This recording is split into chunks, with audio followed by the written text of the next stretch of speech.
राधे राधे, जय श्री कृष्ण, जय श्रीमन नारायण। आप सभी का फिर से स्वागत है एक नए वीडियो में।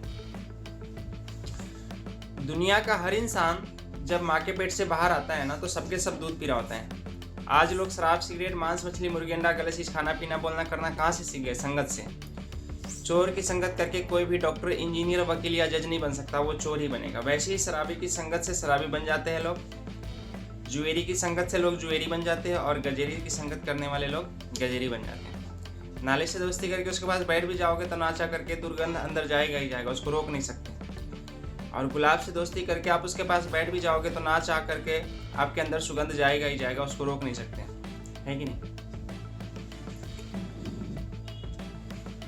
एक छोटा सा बच्चा होता है ना, दूध पीने वाला, उसके सामने नाली का पानी, कीड़ा मकोड़ा कुछ भी रखते तो सब कुछ मुंह में डाल लेता है। वो जानते क्यों डाल लेता है मुंह में? क्योंकि उसको पता नहीं कि क्या चीज़ मुंह में डालना चाहिए और क्या चीज़ नहीं डालना चाहिए। वैसे ही वही बच्चा जब थोड़ा सा बड़ा होता है, समझदार होता है, तो वही उस गलत चीज़ से दूर भागता है और उस चीज़ को मुंह में नहीं डालता।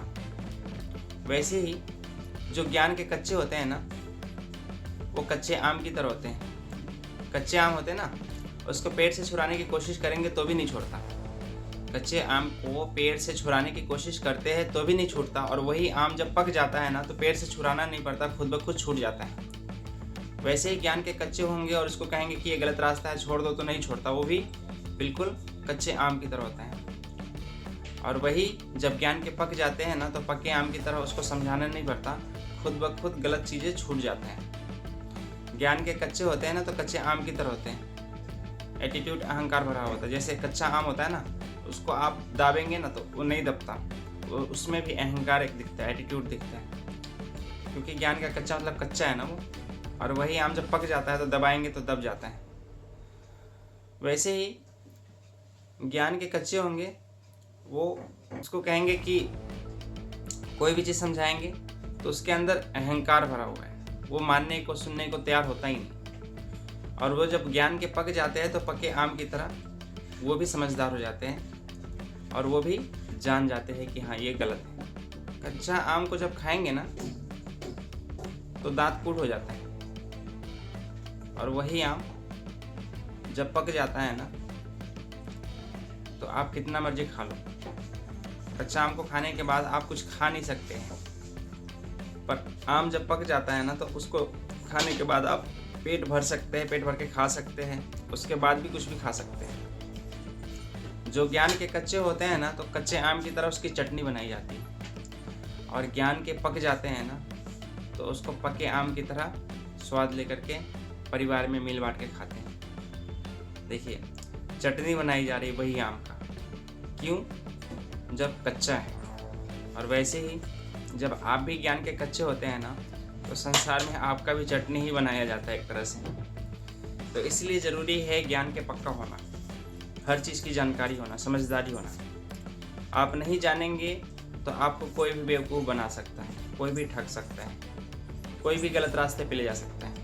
एक छोटा सा बच्चा होता है ना, उसको बचपन में आप जिधर ले जाना चाहे ले जा सकते हैं, जौन सा रास्ता बताएंगे उस रास्ते पे चलेगा वो। जैसे एक छोटा सा पेड़ होता है ना, उसको आप कहीं भी मोड़िएगा तो मुड़ जाएगा, और वही पेड़ जब बड़ा होगा ना तो आप मोड़ने की कोशिश कीजिएगा तो मुड़ेगा नहीं, बल्कि वो टूट जाएगा। भगवान को जो करना होता है वो तो करते ही है, पर जब हम कुछ नहीं करना चाहते हैं तो भगवान भी कुछ नहीं करते। हमें भी कोशिश करना चाहिए, सही रास्ते पे चलने की कोशिश करना चाहिए, अच्छे कर्म करने की कोशिश करना चाहिए। जब तक हम कोशिश नहीं करेंगे तब तक भगवान भी कुछ नहीं कर सकते, है कि नहीं? आपको भी अपना ताकत लगाना पड़ता है, आप भी अपने अंदर की शक्ति जागृत कर सकते। क्या ज़रूरी है, क्या नहीं है ज़रूरी, क्या करना सही है, क्या करना सही नहीं है। जब हर चीज़ की जानकारी आपको हो जाएगी तो फिर आपको कोई नहीं समझाएगा, आप दूसरे को समझाने लग जाएंगे। सड़क और शिक्षक ये दोनों रहते हैं अपने जगह पे, पर दूसरों को मंजिल तक पहुंचा देते हैं। तो वैसे ही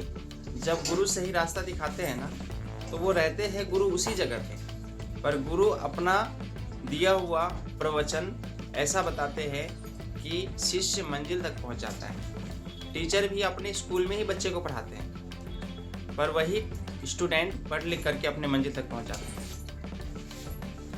तो इसलिए जब तक जानकारी नहीं देते गुरु और टीचर, तो क्या वो बच्चे मंजिल तक पहुंच पाता? नहीं पहुंच पाता। इसलिए सब कुछ जानना जरूरी है। दुनिया में ऐसा कुछ भी नहीं है जो हम मनुष्य नहीं कर सकते। ऐसा कुछ है? मनुष्य के अलावा किसी को भी पैसे कमाने की जरूरत पड़ता है? घर बनाने की जरूरत पड़ता है? खाना बनाने की जरूरत पड़ता है? नहीं ना। किसी को भी बिजली पानी अलग से इकट्ठा करना पड़ता है? नहीं ना। मनुष्य को ही सब कुछ करना होता है, और वो भी करते हैं अपनी सुख सुविधा के लिए, अपने जीवन के लिए, अपनी दिनचर्या के लिए, अपने परिवार के लिए, बच्चों के लिए। तो जो करते हैं वही आगे बढ़ते हैं, जो नहीं करते कुछ वो वहीं के वही रह जाते हैं। इसलिए कहते हैं, उठ जाग मुसाफिर भोर भई, अब रैन कहाँ तू सोवत है। उठ जाग मुसाफिर भोर भई, अब रैन कहाँ तू सोवत है। जो सोवत है वो खोवत है, जो जागत है वो पावत है। उठ जाग मुसाफिर भोर भई, अब रैन कहाँ तू सोवत है।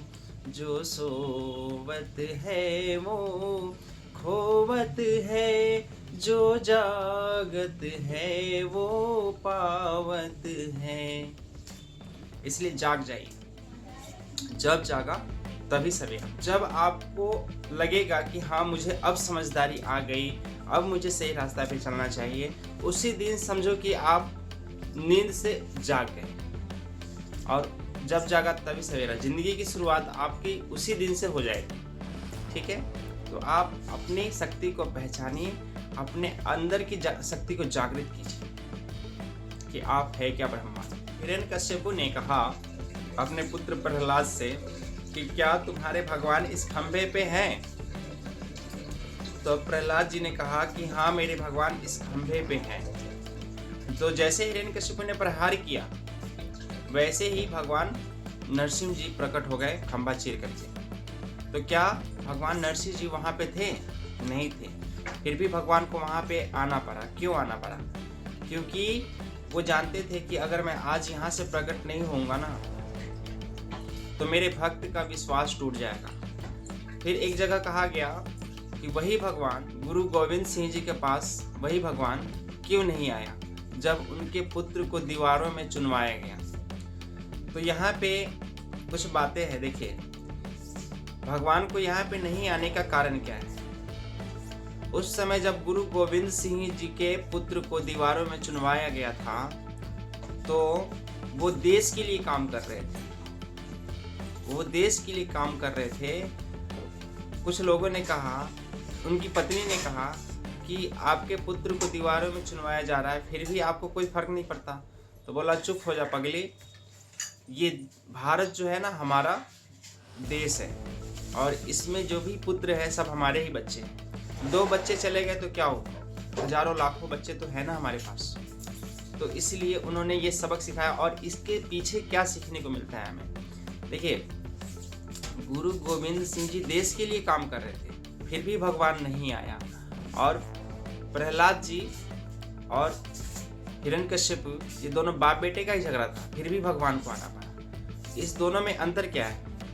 इस दोनों में अंतर यही है कि प्रहलाद जी जो है ना, वो भगवान को ही जपते थे, भगवान को ही सब कुछ मान लिए थे, और भगवान से इतना प्रेम किए कि भगवान को वैकुंठ से यहाँ आना पड़ा। भगवान को वैकुंठ से यहाँ आना पड़ा। भगवान जो है ना, वो भी हमारे बस में होने के लिए तैयार है। कहते हैं कि तुम भक्त तो बनो। इसलिए तो कहा जाता है, भगत के बस में है भगवान, भक्त बिना ये कुछ भी नहीं है। हो भक्त बिना ये कुछ भी नहीं है। भक्त है इनकी जान, भगत के बस में है भगवान। भगवान जो है ना, कहते हैं कि तुम मेरी पत्नी भी चुरा लोगे तो मैं सह लूंगा, तुम मुझे भी लात मारोगे तो मैं सह लूँगा, पर अगर तुमने मेरे भक्त को लात मारा तो मैं बिल्कुल नहीं सहूँगा। देखिए, विभीषण जी जो थे ना, लंका में रह करके ही राम जी के भक्त थे। एक बार पूजा करते हुए देख लिया रावण ने विभीषण जी को, तो बोला कि ये किसका नाम लिखा हुआ है? एक पल्ले पे लिखा हुआ था रा और एक पल्ले पे लिखा हुआ था माँ। 2 पल्ले वाला केवाड़ी था, ऐसे सटाते थे ऐसे। तो एक पे रा लिखा हुआ था और एक पे म लिखा हुआ था। तो रावण ने पूछा कि राम क्यों लिखा हुआ है? मेरा दुश्मन है राम, तुम उसका पूजा करते हो? तो बोला कि नहीं, मैं आपका पूजा करता हूँ। तो बोला कि राम क्यों लिखा हुआ है? बोला राम नहीं लिखा हुआ है, रा से रावण, म से मंदोदरी। फिर वहाँ से जब रावण चला गया, फिर बाद में कुछ समझा रहा था विभीषण जी, सब उनको पता चल गया था कि राम जी भगवान है, पता ही था पहले से, तभी तो पूछते थे। तो विभीषण जी ने जब अपने भाई को समझाया रावण को, राम जी भगवान है और आप उनकी पत्नी को चुरा करके ले आए हो, वापस कर दो, वो क्षमा कर देंगे। शरणागति करने वाले को वो क्षमा कर देते, तो शरणागत हो जाओ। तो विभीषण को लात मार दिया रावण ने, तो राम जी ने सहा नहीं, है कि नहीं? वैसे ही जब भक्त को कोई प्रहार करता है ना, नुकसान करता है ना, तो उस समय भगवान वहाँ पे खड़े उतर जाते हैं, चाहे किसी भी प्रकार से हो। और एक बात बताया आपको, महाभारत के युद्ध में अर्जुन कितना बड़ा भक्त था कृष्ण का, था कि नहीं था? अब वही अर्जुन क्या बोला कि प्रभु मैं आपका साक्षात्कार चतुर्भुज रूप देखना चाहता हूँ। तो भगवान बोले कि तुम इन आंखों से तो मुझे देख ही नहीं सकते। मतलब कि जब भक्त होकर के भी हम भगवान को इन आंखों से नहीं देख सकते हैं, तो आप तो भक्त भी नहीं हो। पहले भक्त तो बनो, भगवान रास्ता बताएंगे, दिव्य चक्षु देंगे कि तुम मुझे इस आंखों से देख सकते हो। तो इसलिए जरूरी है भक्त बनना। भक्त बनना मतलब कि सही रास्ते पे चलिए, भगवान का ध्यान कीजिए, उस पर विश्वास कीजिए। तो भगवान ने अर्जुन को दिया दिव्य चक्षु, चक्षु मतलब नेत्र, दिव्य नेत्र दिया, जिससे कि वो भगवान को देखा। और उनके दिए हुए आंखों से भी जब देखा ना, तो फिर वो थरथरा रहे थे, एकदम कांप रहे थे कि मैं क्या देख रहा हूँ, ये क्या हो रहा है, आप कैसे हैं? क्योंकि पूरा ब्रह्मांड सब कुछ दिख रहा था वहाँ पे। कहा जाता है कि ये संसार जो है ना काल का है, कई कहानियां आता है, सबका अलग अलग है, काल ही है। चलिए छोड़िए, इस सब पे बात चर्चा नहीं करूँगा, बात बहुत गहरी वाली है। पर फिर भी आप लोगों का भगवान पे विश्वास अगर अटूट रहेगा ना, आप जब भगवान पे विश्वास करेंगे तो भगवान कोई भी गलत नहीं होने देगा आपके साथ, कुछ भी आपके साथ गलत कभी नहीं होने देंगे। आप जो भी सोचेंगे सब अच्छा होगा। और एक बात का ध्यान रखिएगा, अगर पैसे हैं ना तो उसका सदुपयोग कीजिएगा, ताकत है तो उसका भी सदुपयोग कीजिएगा। अगर आपने पैसे को दुरुपयोग किया, गलत जगह पे खर्च किया, पैसे से आपने किसी का नुकसान करने की कोशिश किया, तो फिर वो देखते हैं। आपके पास ताकत है तो ताकत का भी सदुपयोग कीजिएगा, सही जगह पे उपयोग कीजिएगा। अगर उसका भी आपने दुरुपयोग किया, किसी कमज़ोर व्यक्ति को मारने की कोशिश किया, दबाने की कोशिश किया, उसका फ़ायदा उठाने की कोशिश किया, फिर भी वो देखते हैं। इसलिए कुछ भी कीजिए, सदुपयोग होना चाहिए। आपका हर काम, हर चीज़ सही तरीके से होना चाहिए। अगर आप गलत तरीके से करते हैं, कुछ भी कोई भी काम गलत तरीके से करते हैं, या किसी के बारे में गलत सोचते हैं, उसके बारे में गलत करने की कोशिश करते हैं, कहते हैं ना कि जो जिसके लिए गड्ढा खोदता है ना, एक दिन उसको ही उसमें गिरना होता है। तो दूसरे के लिए आप कभी भी गलत मत सोचिए। बुरा कहने वाले, दूसरे को बुरा कहने वाले को देख लीजिएगा, वो कहते रहते हैं, वो हमेशा दूसरे को बुरा कहते रहते हैं, पर क्या वो सही है? वो दूसरे को बुरा कह रहा है, पर क्या वो सही है? बिल्कुल नहीं हो सकता। देखिए, मैं जानता हूँ 100% ना तो कोई सही हो सकता है और 100% ना कोई गलत हो सकता है। जो मेरे नज़र में अच्छा है ना, वो भी कहीं न कहीं किसी न किसी के नज़र में गलत है कि नहीं?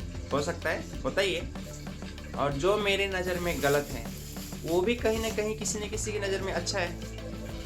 तो सब सबके नज़र में अच्छे नहीं होते और सब सबके नज़र में बुरे नहीं होते। इसलिए आप पहले अपने अंदर की कमी को ठीक कीजिए। आप अपने आप को अच्छा इंसान बना लीजिए, क्योंकि जब आप अच्छा बन जाएंगे ना, तो आपको सब कुछ अच्छा लगने लग जाएगा। आपको दुनिया जब भी कहीं भी कुछ भी देखेंगे ना, तो आपको स्वर्ग नज़र आएगा। यहाँ का स्वर्ग तो आपको देखना है तो आपको ही बदलना पड़ेगा। बाकी आपके कर्मों के हिसाब से तो भगवान स्वर्ग और नर्क तो भेजते ही हैं। तो आपको यहाँ पे स्वर्ग देखना है तो अच्छा कर्म करके क्यों ना यहीं पे स्वर्ग देख ले, यहाँ का स्वर्ग। और गलत कर्म करके यहाँ का भी नर्क दिख जाता है और वहाँ का भी नर्क मिलना ही होता है मरने के बाद। जीवन में हमें कैसे जीना चाहिए? बिल्कुल जीव की तरह। जीव नरम है और अकेला है ना, तो जन्म से लेकर के मृत्यु तक हमारे साथ रहता है। और अगर अहंकार और काटने का काम करता है, वो होता है दांत। जन्म के बाद आता है और मरने से पहले चला जाता है। और तो और ये 32 दांत जो होते हैं ना, ये जीव की तरह अकेला नहीं रहते, इसलिए इसमें जंग भी लगते हैं और कीड़े भी पड़ते हैं, है कि नहीं? आज का वीडियो मैं यहीं पे एंड करता हूँ। वीडियो अच्छा लगा तो लाइक कर लीजिएगा, चैनल को नए हैं तो सब्सक्राइब कर लीजिएगा, सब्सक्राइब नहीं किया तो ज़रूर सब्सक्राइब कर लीजिएगा। और अच्छा लगा तो आप लोग और भी अपने दोस्तों को, रिश्तेदारों को भेज करके, शेयर करके उनको भी जानकारी दे सकते हैं।